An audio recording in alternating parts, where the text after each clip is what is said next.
दोस्तों इस वीडियो में हम लोग बात करेंगे कि जब अभी जो यूपी पुलिस में एसआई और एएसआई की जो भर्ती आई है, तो उसके जो लिखित एग्जाम होंगे तो उसमें कौन-कौन से क्वेश्चन आएंगे, किस तरह के क्वेश्चन आएंगे, तो इस वीडियो में हम लोग वही क्वेश्चन को क्लियर करेंगे। दोस्तों अभी कांस्टेबल का भी एग्जाम चल रहा है, अगर आप लोग कांस्टेबल की भी तैयारी कर रहे हैं तो आप लोग इस वीडियो को बहुत ही बेहतरीन तरीके से, बहुत ही बिना स्किप किए उसे देखिएगा, क्योंकि अब जो क्वेश्चन आने वाले हैं वो लकीर के फकीर वाले क्वेश्चन नहीं है। अब उन क्वेश्चन को जो है काफ़ी अच्छे से बदलाव किया गया है, ताकि जो हम लोग पढ़ रहे हैं उसी तरह का क्वेश्चन है। तो पहले ऐसे क्वेश्चन आ जाते थे जो कि पता ही नहीं चलता था किस किताब से आए हैं, कहाँ से आए हैं। तो चलिए हम लोग अपने वीडियो को प्रारंभ करते हैं। तो दोस्तों हमारा जो पहला क्वेश्चन है कि उत्तर प्रदेश पुलिस को कितने जोन में बांटा गया है।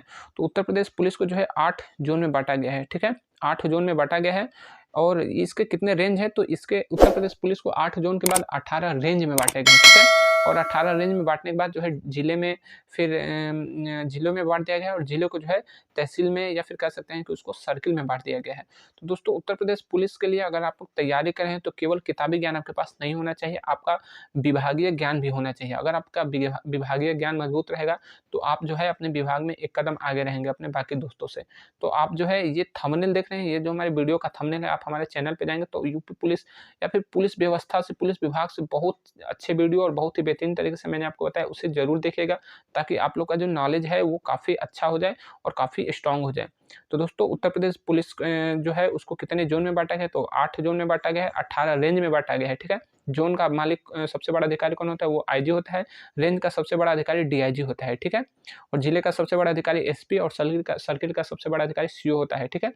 तो सीओ या फिर उसको डीएसपी भी कहा जाता है। दोस्तों बहुत ही बेहतरीन वीडियो हमारे चैनल पे आप लोग जरूर इसे देखिएगा। अगला आपका क्वेश्चन है कि अवधि रामायण का रचयिता कौन है। तो अवधि रामायण का रचयिता कौन है, वो है गोस्वामी तुलसीदास।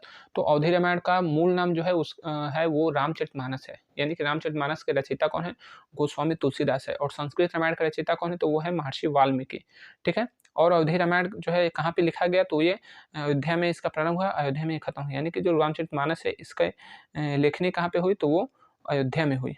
देखिए अगला आपका क्वेश्चन है कि जिस देश का राजा महलों की सुख सुविधाओं में बंध जाता है, उस देश की प्रजा समस्याओं की झोपड़ी में रहने को मजबूर हो जाती है। यह किसका कथन है।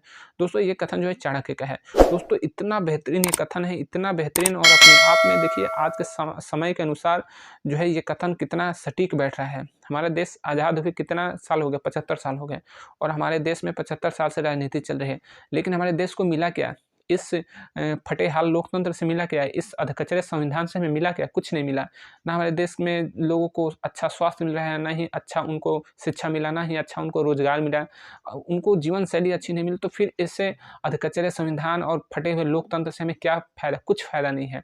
इसलिए मैं दोस्तों कहता हूँ कि आप लोग जो है हमारे चैनल पे एक चुनाव प्रक्रिया है WCAP, इसे देखिए और आप लोग उसको समझिए कि किस तरह से हमारे देश को जो है राजनीतिक रूप से उलझाया गया है और इसका समस्या का समाधान क्या है। क्योंकि अगर हम लोग केवल नौकरी के पीछे भागेंगे तो कभी हमारी समस्याएं खत्म नहीं होगी। यहाँ तक कि हम तो नौकरी पा जाएंगे, हो सकता है कि नौकरी मिल जाए हमें, लेकिन आने वाली पीढ़ियाँ की क्या गारंटी कि उनको नौकरी मिलेगी। वो लोग भी जो है इसी तरह से हम लोगों की तरह ही तंग हाल रहेंगे। दोस्तों बहुत ही समझिए कि देश की जो व्यवस्था है बेकार व्यवस्था हो गई है। इसीलिए आप लोग WCAP पे ज़रूर फोकस कीजिएगा, उससे ध्यान से देखिएगा जो हमारे चैनल पे उपलब्ध है। देखिए अगला हमारा प्रश्न है कि बाबर ने राम जन्मभूमि को कब विकृत किया। दोस्तों कहने का मतलब ये क्वेश्चन का मतलब है कि जो बाबर आया था, मुगल वंश का संस्थापक था, वो जब अयोध्या में आया तो अयोध्या में राम जन्मभूमि है, जहाँ पे श्री राम जी का जन्म हुआ था, ठीक है। वहीं पे भी राम मंदिर बनाया गया है, क्योंकि मस्जिद तो 1528 में जब बाबर अपने सेनापति मीर बाकी के साथ आया तो इसने अयोध्या का जो राम जन्मभूमि पे मंदिर बना था उसका जो वो गुंबज था उसको विकृत कर दिया, यानी उसको मंदिर जो था उसका जो ऊपरी हिस्सा था उसको तहस नहस कर दिया, और वहाँ पे जो है जो इस्लाम धर्म का प्रतीक चिन्ह है मस्जिद का गुंबज, तो वो मस्जिद बना दिया। और उस समय उसका शासक था तो वो वैसे ही बना है, लेकिन जो है हिंदू पक्ष के लोग उसको संघर्ष करते रहे और आज जो है मंदिर जो है फिर से निर्माण हो गया। और 1992 में 6 दिसंबर 1992 को कार सेवकों ने मस्जिद को गिरा दिया था। तो बाबर ने इसको नुकसान पहुँचाया था 1528 पे। दोस्तों ये राम मंदिर से जुड़ा हुआ क्वेश्चन है और आपके एग्जाम में राम मंदिर से काफ़ी क्वेश्चन आएँगे, ठीक है? काफ़ी क्वेश्चन इतिहास से लेके जो राम मंदिर की विशेषता है उससे क्वेश्चन आएँगे, आप लोग उसे ज़रूर देखिएगा, नहीं तो आपके एग्जाम में क्वेश्चन छूट सकते हैं।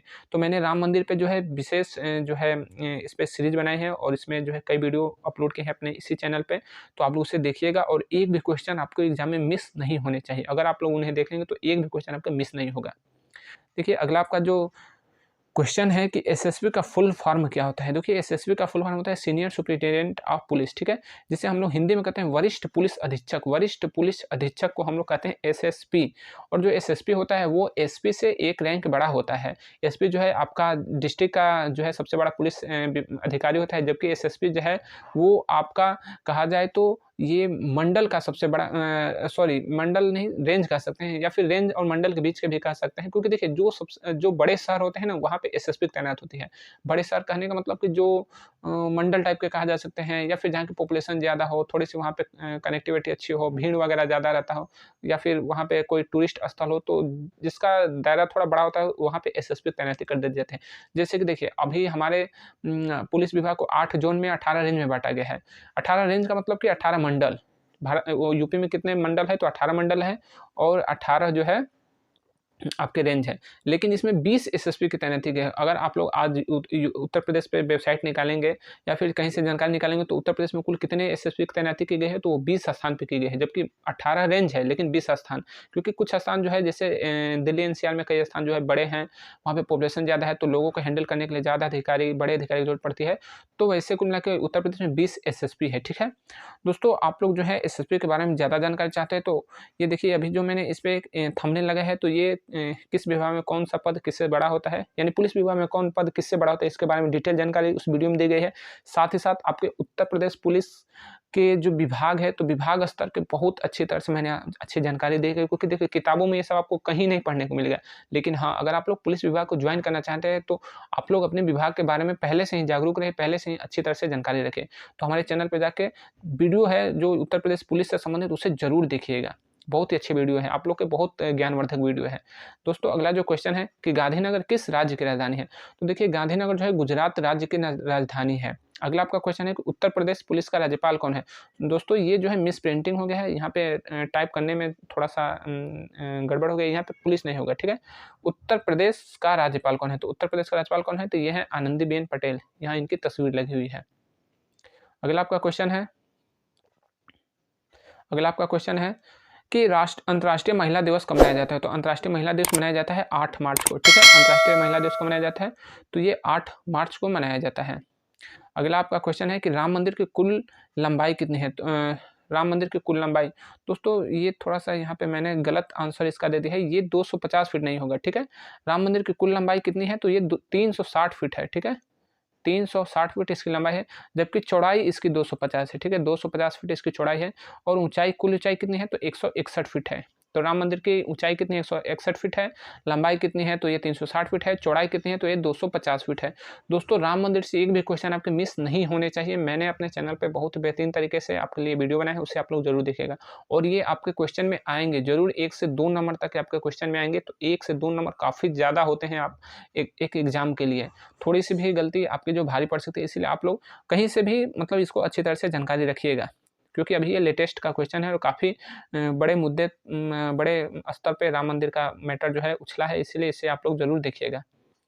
अगला आपका जो क्वेश्चन है कि सीतामढ़ी नामक जगह भारत के किस राज्य में है, तो दोस्तों सीतामढ़ी नामक जो जगह है वो भारत के बिहार राज्य में है, ठीक है। बिहार राज्य का ये एक जिला है, और यहीं से सन 1984 में जो है ये राम मंदिर के इतिहास से संबंधित मैं आपको बता रहा हूँ, और मैंने इतिहास से संबंधित अपने जितने वीडियो जो अपलोड किए हैं ना राम मंदिर पे चैनल पे, उसमें आप लोग को पूरी तरह से डिटेल और सटीक जानकारी मैंने दिया है। कोई भी गलत उसमें नहीं है, गलत इन्फॉर्मेशन बिल्कुल भी नहीं है। बहुत ही मैंने उस पर रिसर्च किया है, उसके बाद वीडियो बनाया है, उसे आप लोग देखेंगे तो आपका एक भी क्वेश्चन जो है छूटेगा नहीं। तो सन 1984 में लाल कृष्ण आडवाणी की अध्यक्षता में जो है सीतामढ़ी से ही राम मंदिर बनाने के लिए अयोध्या के लिए रथ यात्रा आरंभ हुई थी, ठीक है। रथ यात्रा, प्रथम रथ यात्रा कहाँ से आरंभ हुई थी, तो 1984 में बिहार के सीतामढ़ी से अयोध्या के लिए, और दूसरी रथ यात्रा जो है कहाँ से निकली थी, तो गुजरात के सोमनाथ से अयोध्या के लिए 1990 में ही निकली थी, और 1990 में इसकी अध्यक्षता किसने की थी, तो लाल कृष्ण आडवाणी ने ही किया था, ठीक है। लाल कृष्ण आडवाणी ने ही किया था। तो बहुत ही बेहतरीन क्वेश्चन है। सीतामढ़ी में ही जो है जन्म हुआ था किसका, तो माता सीता का जन्म हुआ था। देखिए अगला क्वेश्चन है कि जा सुराज प्रिय प्रजा दुखारी सो निरप अवसर नरक अधिकारी, ये में निरप शब्द का क्या अर्थ है।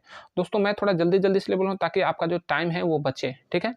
तो देखिए निरप शब्द का अर्थ होता है राजा, ठीक है। निरप शब्द का अर्थ होता है राजा। आपने संस्कृत जब पढ़ा होगा क्लास 4, 5, 7, 6 में, तो ये निरप शब्द का अर्थ राजा होता है, ठीक है। तो ये एक रामचरितमानस की एक चौपाई है, ठीक है। मैंने रामचरितमानस को पढ़ा है, वहीं से ये चौपाई को मैंने पढ़ा है। तो ये कई बार क्वेश्चन में पूछे जाते हैं, क्योंकि अब जो क्वेश्चन आ रहे हैं यूपी पुलिस में या फिर यूपी के एग्जाम में, तो इस तरह के क्वेश्चन आ रहे हैं और बहुत ही बेहतरीन क्वेश्चन पेपर आ रहे हैं, होना भी चाहिए ताकि आपका व्यक्तित्व का भी विकास हो। तो देखिए, जो जासु राजप्रिय प्रजाधिकारी सुन अवसर नरक अधिकारी का इसका मतलब होता है कि जिस राज्य की प्रजा दुख से भरी हुई होती है, उस देश का जो राजा होता है वो नरक का अधिकारी होता है। कहने का मतलब कि अगर आपने जिम्मेवारी लिया है जिस चीज़ का, तो उसे कीजिए, अगर नहीं करेंगे तो आपको जो प्रकृति है दुःख देगी, बहुत ही बुरी तरह से दुःख देगी। तो रोने के लिए आपके पास आँसू भी नहीं बचेंगे। तो जो आपको ज़िम्मेवारी मिली है उसे निभाना चाहिए। जो हमारे जनप्रतिनिधि हैं, वो तो एक नंबर के समझिए कि आज के समय में गिरे हुए लोग हो गए हैं। ज़रा सी पब्लिक से कोई मतलब नहीं है। पब्लिक चाहे कीचड़ में रहे या फिर अंधकार में रहे, कोई उनसे लेना-देना नहीं है। लेकिन इसलिए मैं कहता हूँ कि डब्ल्यूसीईपी जो कि हमारे चैनल पे एक बहुत ही बेहतरीन चुनाव प्रक्रिया, इससे आप लोग समझेंगे तो आपको पता चलेगा कि समस्या क्या है, समाधान क्या है। बहुत ही बेहतरीन चुनाव प्रक्रिया, इसे आप लोग ज़रूर देखिएगा। देखिए, अगला आपका क्वेश्चन है कि रामलला की मूर्ति की ऊँचाई कितनी है? रामलला की मूर्ति की ऊँचाई का मतलब कि जो अभी मंदिर 161 फीट की जो मंदिर बनी है राम मंदिर, तो उसमें रामलला की प्रतिमा रखी गई है 22 जनवरी 2024 को। तो जो सांवली रंग की प्रतिमा रखी गई है, उसकी ऊँचाई कितनी है? तो देखिए, उसकी ऊँचाई जो है 4 फीट 24 इंच है। 4 फीट 24 इंच। तो ये केवल ये मूर्ति की ऊँचाई है। ये देखिए, मैं यहाँ तक निशान, ये केवल मूर्ति की ऊँचाई है 4 फीट 24 इंच। लेकिन मूर्ति जिस शिला पे रखी गई है, जिस आधार पे रखी गई है, तो ये आधार जो है यहाँ से लेके, यानी कि आधार नीचे से लेके और ये पूरा इसका जो ऊपर ये जो एक कहा जाए खंभा टाइप का, तो ये जो है इसकी ऊँचाई पूरी कितनी है? तो ये पूरी 8 फीट की है, जबकि मूर्ति की ऊँचाई 4 फीट 24 इंच है। तो दोस्तों, ये मूर्ति जो है छोटी है, लेकिन इसको इतना ऊँचाई पे रखा गया है ना, कि मतलब इतना बेहतरीन तरीके से कि सुबह में जब सूरज की जो किरणें आती हैं पूर्व दिशा से, तो ये बिल्कुल राम जो मूर्ति है इसके पाँव पे आती है और धीरे-धीरे ये इनके मुकुट तक जाती है, उसके बाद सूर्यास्त हो जाता है, ठीक है? यानी कि सूर्यास्त कहें या फिर वो जो है सूर्य दिशा बदल देता है, तो यहाँ से फिर धीरे-धीरे प्रकाश भी अपनी दिशा बदल लेता है। तो ये जो है काफ़ी दूर से ही नज़र आती है। मंदिर का जो प्रवेश द्वार है वहीं से मूर्ति नज़र आने लगती है, क्योंकि मैं अभी जो रामलला का दर्शन करने के लिए अयोध्या गया था, तो वहाँ पे मैंने देखा था कि बहुत ही बेहतरीन मूर्ति है और ऊँचाई भले ही कम है, लेकिन इसको आधार जितना रखा गया है, बहुत ही बेहतरीन तरीके से बनाया गया है और बहुत ही बेहतरीन तरीके से इसको डिज़ाइन करके रखा गया है। अगला आपका क्वेश्चन है, अंधश्रद्धा निर्मूलन समिति का राष्ट्रीय अध्यक्ष कौन है? अंधश्रद्धा निर्मूलन समिति, दोस्तों ये वही समिति है और इसके राष्ट्रीय अध्यक्ष कौन है? श्याम मानव। यहाँ पे तस्वीर इसकी लगी है। देखिए, ये वही समिति है और ये वही श्याम मानव है जिन्होंने कि बागेश्वर धाम को चुनौती दिया था कि अगर आपके चमत्कार वाक़ई में सही है, अगर आप वाक़ई में चमत्कार करते हैं, तो आइए खुले मंच पे पब्लिक के सामने चमत्कार करके दिखाइए, हम आपको 30 करोड़ का इनाम देंगे। लेकिन क्या पावर कि इनके सामने बागेश्वर धाम या फिर कोई भी ढोंगी बाबा लोग जो हैं इनके सामने टिक पाए। इतने बेहतरीन मानव हैं श्याम मानव की, फिर मैं क्या बताऊँ दोस्तों। इनका यूट्यूब पे चैनल है, आप लोग इनको देखेंगे तो तब अब आपको पता चलेगा कि नहीं ये कौन है। अभी आप लोग को लगता हो कि मैं ढोंगी बोल रहा हूँ जो है ऐसे बाबाओं को जो कि बागेश्वर धाम या फिर अन्य तरह के जो अंधविश्वास फैला रहे हैं, तो आपको थोड़ा-सा लगेगा कि मैं क्या बोल रहा हूँ। लेकिन वाक़ई में दोस्तों, चमत्कार नाम की दुनिया में कोई भी चीज़ नहीं होती है, ना ही भूत होती है, ना ही प्रेत होती है, ना ही चुड़ैल, कुछ भी नहीं होता है, आपको डरने की ज़रूरत नहीं है। अगर आप लोग श्याम मानव को देख लेंगे तो आपको पता चलेगा कि वाक़ई में इसके पीछे का रहस्य क्या है। ये मूर्ख बनाने का धंधा है और भूत-प्रेत कुछ नहीं होता है। लोगों को जादू-टोना जिसे कहते हैं, वो जादू-टोना नहीं होता, वो सम्मोहन होता है। सम्मोहन जो है ये एक साइंस है, जिसको कहते हैं ना कि जो ये साइंस का एक प्रोसेस है। अगर आपके साथ ये कोई कर दे तो आप जो है वहीं पे गिर जाएँगे, हँसने लगेंगे, रोने लगेंगे, आपको पता ही नहीं चलेगा कि मेरे साथ क्या हो रहा है। लेकिन ये सम्मोहन है और ये एक प्रोसेस है। आप लोग जब श्याम मानव को देखेंगे तो आप लोग सारी बातें समझ जाएँगे। तो इसलिए अंधविश्वास से अगर आपको बाहर निकलना है तो श्याम मानव चैनल को ज़रूर देखिएगा, ठीक है? अगला आपका जो क्वेश्चन है, तेलंगाना राज्य का व्हीकल संकेत सूचक क्या है? तो तेलंगाना राज्य का व्हीकल संकेत सूचक टीएस है। दोस्तों, जैसे यूपी के जितने भी वाहन के नंबर प्लेट होते हैं वहाँ पे लिखा होता है यूपी। जिससे पता चलता है कि ये उत्तर प्रदेश के किसी जिले के आरटीओ में इस गाड़ी का नंबर दर्ज है या रजिस्ट्रेशन है। कहीं-कहीं पे आपको देखने को मिलता है डीएल से कोई नंबर प्लेट स्टार्ट होता है। तो कहने का मतलब कि जो डीएल से स्टार्ट होता है तो वो जो गाड़ी है तो उसका रजिस्ट्रेशन दिल्ली में हुआ है। कहीं पे आपको एचपी का नंबर आता है। तो इसका मतलब है कि ये जो वाहन है वो हिमाचल प्रदेश के किसी जो है आरटीओ ऑफिस में रजिस्टर्ड है। तो उसी तरह से तेलंगाना राज्य का व्हीकल नंबर है टीएस। तो जितनी भी टीएस की गाड़ियाँ होंगी, समझिए वो तेलंगाना राज्य की गाड़ी है। तो अगर आप लोग पुलिस डिपार्टमेंट जॉइन करना चाहते हैं तो आप लोग को ये बिल्कुल ज़रूरी है कि इन सब संकेतों को ध्यान से जो है याद रखें। क्योंकि हो सकता है कि कहीं पे आपको रेड मारना हो या फिर कोई गाड़ी भाग रही हो किसी का एक्सीडेंट करके, मर्डर करके, तो आप जो है तुरंत देखें तो पहचानें कि ये टीएस यानी कि तेलंगाना राज्य के है, दिल्ली के है, एमपी के है, महाराष्ट्र के है। तो आप कैसे पता करेंगे? जब तक से आपको संकेतक पता नहीं होगा, जो सूचक पता नहीं होगा तो आप लोग नहीं कर सकते। तो ऐसी चीज़ है, ये बहुत ज़रूरी है। अगला आपका क्वेश्चन है कि अभी हाल ही में कर्पूरी ठाकुर को कौन सा पुरस्कार प्राप्त हुआ है, ये आपका करंट से क्वेश्चन है। तो कर्पूरी ठाकुर को जो है भारत रत्न प्राप्त हुआ है, ठीक है, भारत रत्न। ये कौन थे? तो कर्पूरी ठाकुर जो है बिहार राज्य के मुख्यमंत्री थे, यानी कि बिहार राज्य के मुख्यमंत्री रह चुके हैं, जिन्हें हम लोग जननायक कहते हैं, ठीक है। इनको जो है जननायक की उपाधि दी गई है, ठीक है, जननायक उपाधि।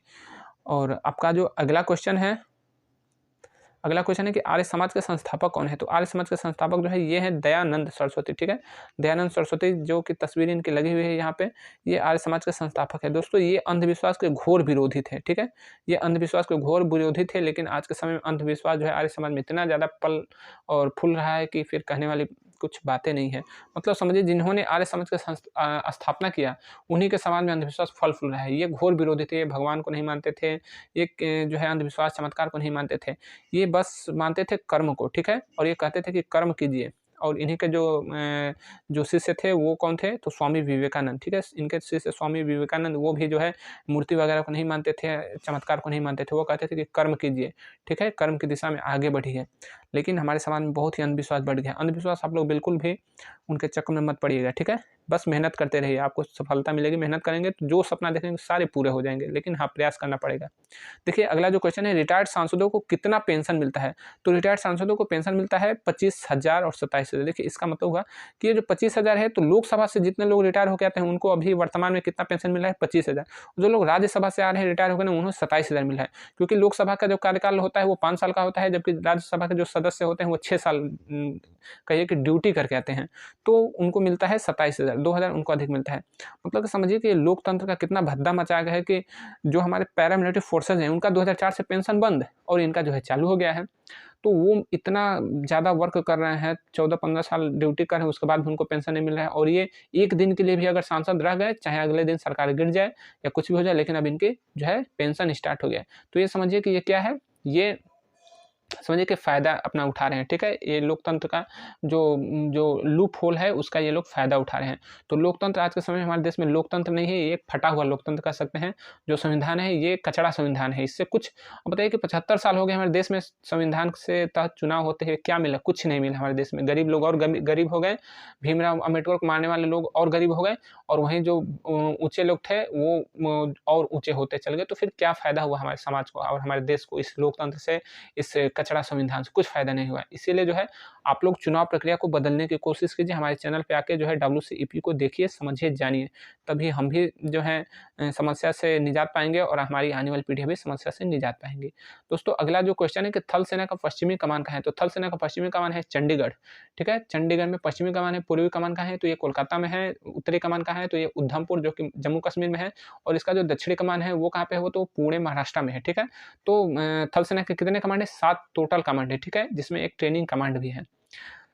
अगला आपका क्वेश्चन है कि अर्ध सैनिक बलों का पेंशन कब से बंद कर दिया गया? तो दोस्तों मैंने आपको बताया ना कि ये सन 2004 से ही इनका पेंशन बंद कर दिया गया है। जो हमारे पैरामिलिट्री में जो 7 फोर्सेस हैं, तो ये 7 फोर्सेस के जो भी हमारे जवान हैं उनका 2004 से पेंशन बंद कर दिया गया। और ये जो जितने भी सांसद वगैरह हैं ये अपना 2006 से पेंशन का लाभ जैसे है प्राप्त करने लगे। ये 2006 से उनका जो पेंशन स्टार्ट हुआ, उससे पहले उनको पेंशन नहीं मिलता था। देखिए अगला जो आपका क्वेश्चन है कि हिंदी महीने का प्रथम महीना कौन सा है? तो हिंदी महीने का प्रथम महीना है चैत्र महीना, ठीक है। हिंदी महीने का प्रथम महीना चैत्र महीना है। पहला महीना जो है चैत्र है, अंतिम महीना कौन होता है? फाल्गुन होता है। तो जिसे फागुन भी कहा जाता है। और फागुन के बाद ही जो है चैत्र में, फागुन के बाद में चैत्र के प्रथम जो तिथि होती है उस दिन जो है इसका होली का जो है आयोजन, होली मनाया जाता है हमारे देश में, ठीक है। तो दोस्तों देखिए अगर आप लोग जो है केवल पढ़ाई करते रहेंगे, केवल किताबी ज्ञान प्राप्त करते रहेंगे और केवल नौकरी के लिए हाई नौकरी करके मरते रहेंगे, तो आप लोग जो है अपना जीवन को केवल एक पैसा, तो कुछ पैसा पा लेंगे, जीवन में पैसा का स्रोत आपको हो जाएगा, लेकिन आने वाली पीढ़ी की क्या गारंटी कि उन्हें भी जॉब मिलेगी, उनके जीवन स्तर सही होगा? नहीं होगा। क्या आपको जॉब मिल जाएगा तो आपके भाई को जॉब मिल जाएगा, आपकी बहन को जॉब मिल जाएगा? नहीं मिल पाएगा। तो इसीलिए नौकरी पे ज़्यादा आप फोकस ना कीजिए, आप जो है ज्ञान पे फोकस कीजिए और जो है वर्तमान में जो राजनीति चल रही है उसको समझिए। चुनाव प्रक्रिया बहुत ही हमारे देश की बेकार है और इसीलिए हमारा देश जो है विकास नहीं कर पा रहा है। तो आप लोग हमारे चैनल पे जाएँगे तो WCEP एक करके चुनाव प्रक्रिया है, इसे आप लोग समझेंगे तो आपका भी भला होगा, हमारा भी भला होगा और हमारे देश और आने वाली पीढ़ियों का भी भला होगा। देखिए अगला जो क्वेश्चन है कि भारत पुत्र की संज्ञा किसे दी गई है? भारत पुत्र राजीव दीक्षित दोस्तों बहुत ही बेहतरीन व्यक्ति हैं। इनको आप लोग जो है यूट्यूब पे स्पीच है इनको ज़रूर सुनिएगा और इनके आदर्शों को पालन करते हुए समझिए कि आधुनिक के समय के ये श्री राम हैं। इनको जो है अपना आदर्श मानिए और इनके जो है बताए हुए रास्ते पे चलिए, देश हित के लिए काम कीजिए, क्योंकि देश हित के लिए इन्होंने अपनी जो है जान कुर्बान कर दिया। बहुत ही बेहतरीन आदमी। दोस्तों देखिए 20 क्वेश्चन क्लियर हो गए। आपके जो 21वां क्वेश्चन है कि सीईओ के कंधे पर कितने स्टार लगे रहते हैं। दोस्तों सीईओ जो होता है वो सर्किल ऑफिसर होता है, ठीक है। तो सीईओ को सर्किल अफसर कहा जाता है। तो इनके कंधे पर कितने स्टार लगे रहते हैं, आप लोग हमारे चैनल पे जाएंगे तो पूरी तरह से अच्छी तरह से समझाया गया है सीईओ वगैरह के बारे में। तो आप लोग जहाँ वहाँ से पुलिस डिपार्टमेंट के बारे में पूरी अच्छी जानकारी निकाल सकते हैं। तो आप लोग इसको कमेंट बॉक्स में हमें ज़रूर इसका आंसर दीजिएगा। मिलेंगे अगले वीडियो में, तब तक के लिए जय हिंद।